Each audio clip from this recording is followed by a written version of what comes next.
everyone. I would like to welcome you to Economic Heartbeat of Rialto. I'm your mayor, Deborah Robertson, and this evening I have with me Scott McAfee of Don's Bicycle Shop. Scott's business has been here in Rialto since 1959, and I know Scott's just returned from some travel, so really welcome back home or back to Rialto. I know that your business is still here, but you're in the Inland Empire.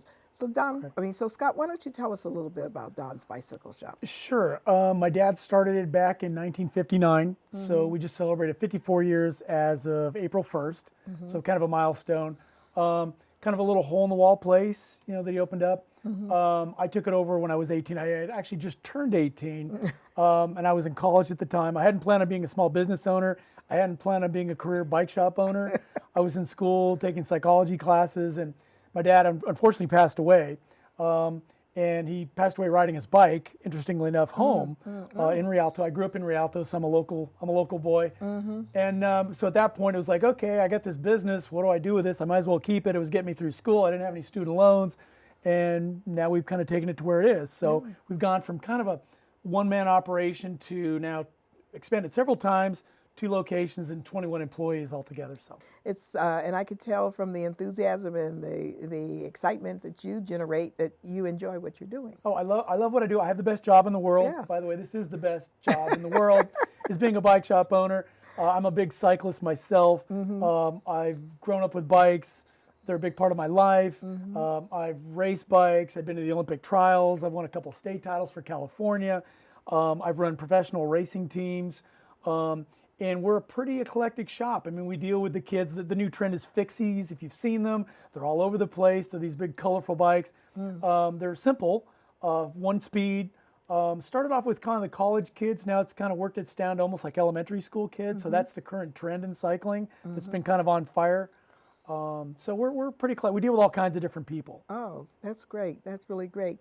Well, I know part of the point with the discussion for our business is that, it's been always sometimes it's difficult in starting a business, keeping it going. And like you said, you guys started in 1959, so you've managed to weather through a few depressions, recessions, whatever.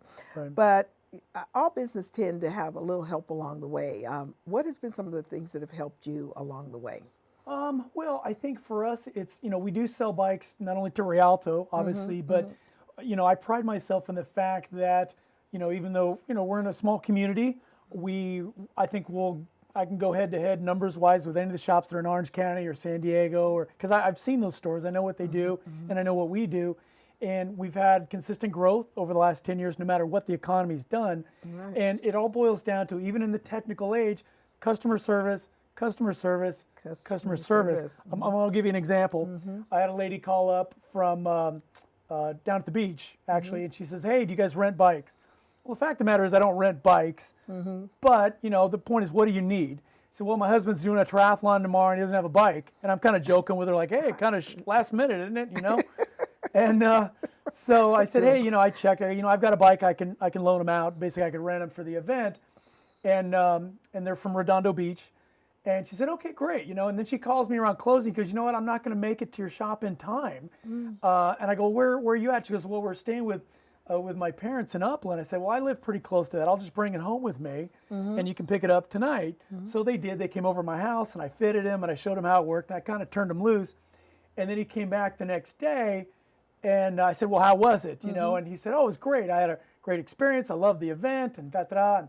So, and his wife also did the event, and she had not so good of an experience. She rented a bike from somebody else. They didn't fit it to her. They didn't show her how it worked. And he asked, well, what do I owe you for the rental? I go, nothing. And he goes, well, what do you mean nothing? I go, no, don't worry about it. I go, I know you both need bikes.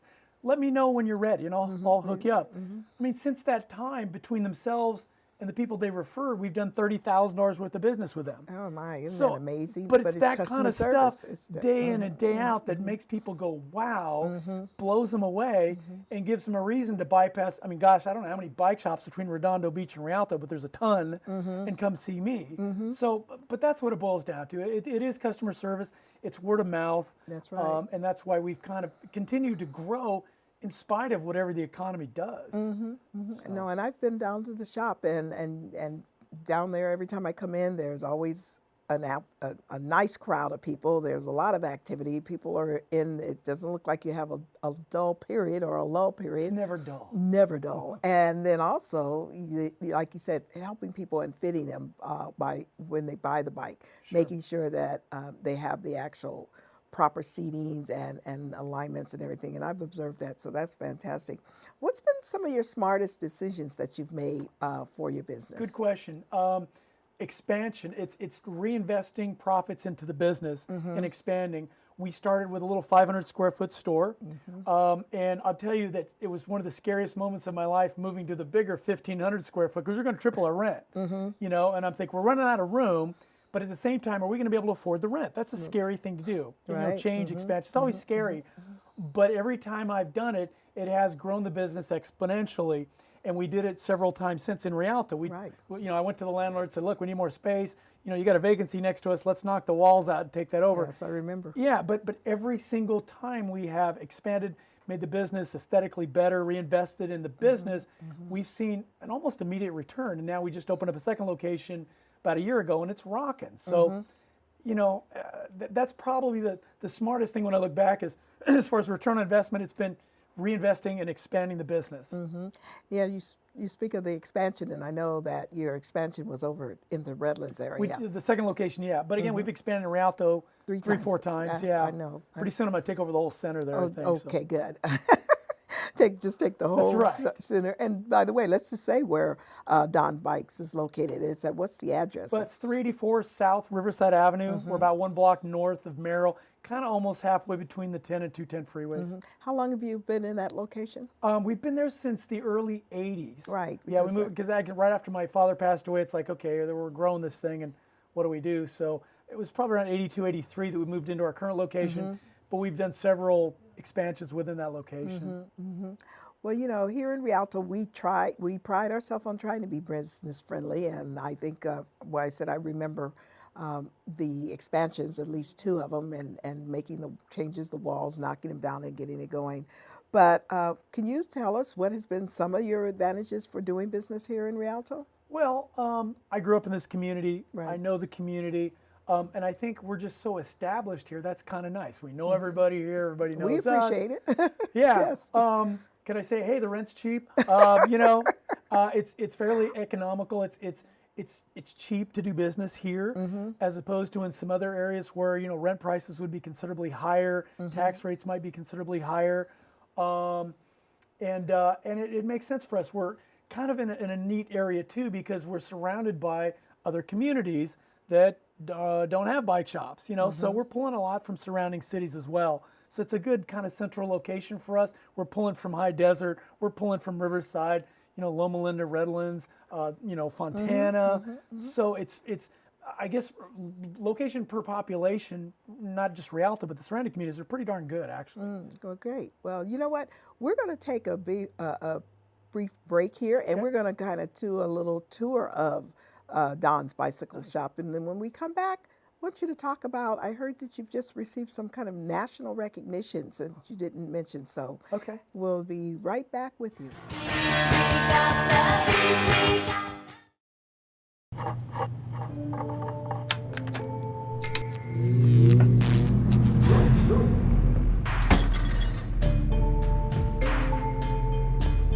Traditional light bulbs actually generate 9 times more heat than light. Switch to Energy Star light bulbs, and you'll realize just how much cash you are really burning through. Saving energy saves you money. Learn more at EnergySavers.gov. Hi, I'm Sergeant Dave Shepard of the Rialto Police Department. Keeping our community safe from gun violence is a priority for the men and women of the Rialto Police Department. Today, I'd like to talk to you about how you can help us keep our communities safe. On Saturday, June 1st, 2013, the Rialto Police Department, in partnership with the Colton Police Department and the Fontana Police Department, will be conducting a gun buyback program. Citizens will have the opportunity to surrender firearms in exchange for gift cards that will be provided by Stater Brothers Markets. Citizens can receive $50 for inoperable firearms, $100 gift certificates for handguns, rifles, and shotguns, and $200 gift certificates for assault weapons. I would like to emphasize that surrendering your firearm is completely anonymous and there will be no questions asked. The goal of the Rialto Police Department and our partners is to make our community safe from gun violence. Once a firearm is surrendered, it becomes the property of law enforcement and cannot be returned. The location for the buyback program will be the Stater Brothers Market, located at 571 East Foothill in the city of Rialto. If you would like more information, you can contact Lieutenant Dean Harden of the Rialto Police Department at area code 909-820-2634. On Saturday, June 1st, join the Rialto Police Department as we partner with you to help our communities stay safe. All in together now. We can make it better now. Come on, can we do it? Yeah, you know that we can. We rope it up, Cause we know how to jump. we'll roll it out, Cause we know how to skate. we'll cut it down, Cause we know what to eat. we'll swap it out. We eat healthy stuff. Can we do it? Yeah, you know that we can. Can we do it? Just moving a little and eating better every day can help make you and your child healthier. Search We Can to find doable tips and activities that you can use every day. We got the beat, we got the beat, we got the beat. Yeah, we got it. We got the beat. We got So I'm back here with the owner, Scott McAfee of Don's Bicycles. And before we close, I said I wanted to talk to you a little bit about some of the national recognition that Don's Bicycles have received lately. Sure. Well, a couple days ago, we did get the Best Bike Shop in the Inland Empire Award. That's from the Sun Telegram, the Redlands Daily Fax, so that's kind of cool. Nationally, we have been recognized as one of the top 100 bike shops in the country. That's from the bike dealer industry, so that was kind of neat as well. Especially when you look at some of the people that also got that. I mean, there's probably like maybe, I don't know, a dozen shops in California that got that. So it's kind of neat to be amongst that group. You know, my daddy would be proud, I think, if, Yes, if he were alive today. Yeah, I'm sure he would. And you know, besides the fact that, like you said, there's a new trend or direction, what did you call the fixies? Oh, fixies, yeah, it's the a new fixies, segment, fairly new. And look, for me, it's about anything that gets kids or adults on bikes. The cool thing about our business is we're green. You know, we are about saving gas. We're about health. We're about fitness. It's recreation. We're in Southern California. I went to a dealer conference. I'm talking to dealers from New York and, you know, different parts of the country, and they're talking about what a miserable winter they've had, and I feel like we're so spoiled out here. We can ride bikes year round, so we've got some tactical advantages being in Southern California, Absolutely. being in this area. And then you mentioned, yes, you're green, you're zero emission. Zero emission. Zero emission bikes. And then, you know, I'm sure you're aware, but besides it just being, it's no longer a trend or a fad, but actually active transportation and the ability to do more in bicycling beyond just recreation could be actually a way that you can commute to work. Yeah, absolutely. You know, we're seeing and more of so- that, especially with gas at $4 a gallon, give or take. But I think cycling has become a big lifestyle thing for a lot of people. And it is interesting because you're right, we have weathered a lot of recessions, depression, whatever you want to call them. But I think part of it is that a bicycle is something, if it's part of your life, it's part of your fitness, your health, it's kind of the last thing you want to give up, even if things get a little tougher. You don't want to give up your fitness, your health, your passion. You know, a lot of our customers are very passionate about riding bikes, as we are as well. And so that's part of what's enabled us to be a little bit more recession resistant, maybe not recession proof, but certainly recession resistant. And in that same vein, what do you see as some of the biggest opportunities for your business now? Well, the fixie thing was a new one that's just popped up. It's funny because we're going into the springtime now. The weather's nice. Opportunities. I just got back from this dealer conference, so I'm thinking, okay, what kind of events can we promote? We put on a triathlon locally recently, and that's been really good.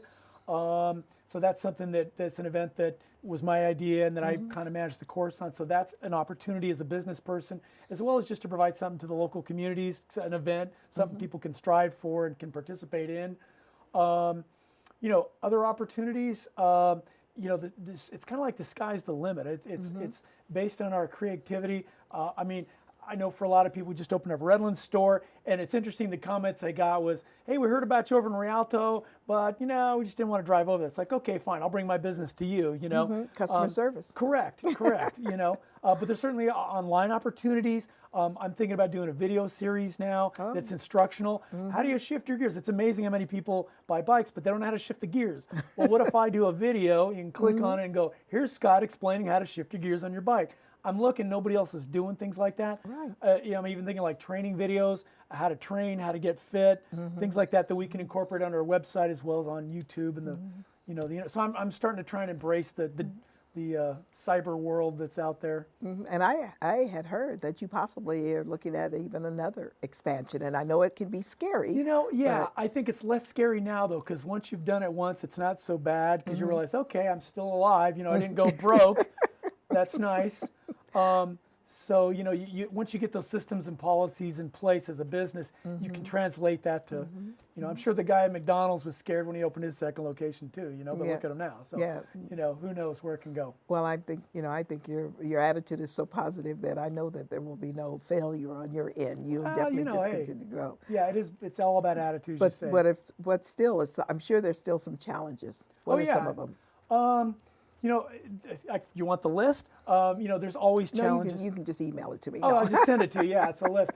When you're in business, there's always challenges, and it's like whether it's with your suppliers, sometimes you may have difficult customers, difficult situations, or employees that can't get along. Anytime I think you put more than one person in a room together, there's conflict occasionally. I know you wouldn't know anything about that, but No. being in politics, but there's always, how do you make this thing work? And you said examples from the top on down, whether it's your attitude or whatever, but I hire based on attitude, fire based on attitude occasionally. But there's always challenges. Costs keep going up, whether it's healthcare, whether it's electricity. And it's like, okay, well, we got to keep rising to business. Yeah, exactly. The cost of business continues to go up. It's never going to go down. But it's always challenging, looking for opportunities. The sales on the internet now. Well, what do we do with that? It's becoming a larger segment. Right. Do we run from it? Do we embrace it? Do we fight it? What do you do? That's a challenge as a brick and mortar business. Right. Because you can buy bikes online now, and helmets online. So what do we do with that? That's a big challenge, a big topic of conversation within my industry, and I'm sure others as well. Well, and as you said, it's a challenge for you as a business person. It's also a challenge for us in local government because when you're doing things on the internet, we lose the... There's no tax revenue coming there's out no of that. tax revenue. Right. So, there's that. And there's talk about changing that. We'll see what happens. We'll see, but it is definitely, and that's one of the things about your business is you definitely are part of a viable part of our community and a viable sales tax base for us. So, And I feel good knowing that I've yanked a lot of tax revenue out of surrounding cities and put it into here. I feel good too. I'm glad we we can all go away having a good feeling about it. Right. So, before we close, though, one thing I would like you to do from a professional perspective is tell our young people what they should do when they're going to pursue their careers and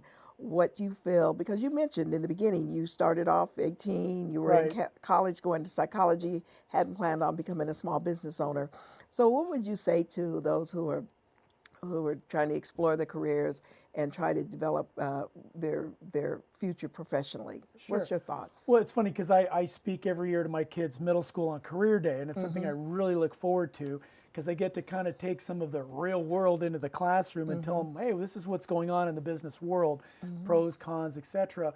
There's little answers to that, and there's big pictures. I think the small answers would be, if you have a certain career path that you're thinking about, go out and interact with people that are in that field. Right. And I would say that to even somebody in college too. It's like, look, if this is where you're going to spend all of your time going to school for, getting educated for, talk to people, find out this is what you really want to do. You might find out you really don't want to do that, and that's okay. Better to do that than to get a degree in that and realize, God, I hate this. I know. That'd be one thing. Good advice. Right, but I would also say that, I think my success as a business owner, it all boils down to one thing, and that's just attitude. And I do feel that is an area of concern for me in the young generation that's coming up. You know, I look at when I go out to eat, and there's a mother and a father and a kid, and they're all doing this on the phone. You know, Right. nobody's talking to each other, and they're not developing social skills. These kids aren't. So, you know, how are they going to get at least the fundamentals of presenting themselves in a job interview or whatever? There's like a hole out there, and I'm concerned about it. But it all boils Very down much to your so. attitude. It'll take you anywhere you want to go. But it's teaching that attitude and instilling the values, those attitudes in the kids that I think is what's really the challenge for everybody.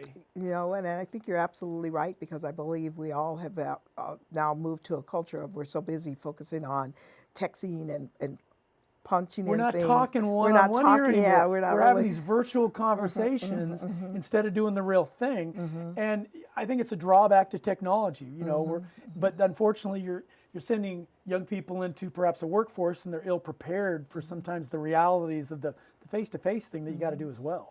Well, you know what? I think one of the things we should do is definitely continue to encourage people to bicycling, because when you're biking, I've yet to see anyone texting and trying to bike. That's kind of hard to do. It's a little hard to do. So Yeah. anyway, Yeah, I took a phone call when I was in the middle of a race, and people were throwing water bottles at me. So I remember that's like, don't do that. don't do that. Okay. Yeah.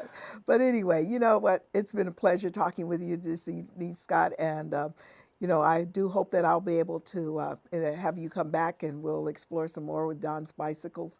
Because one of the things we didn't have a chance to talk about was a truly green bicycle.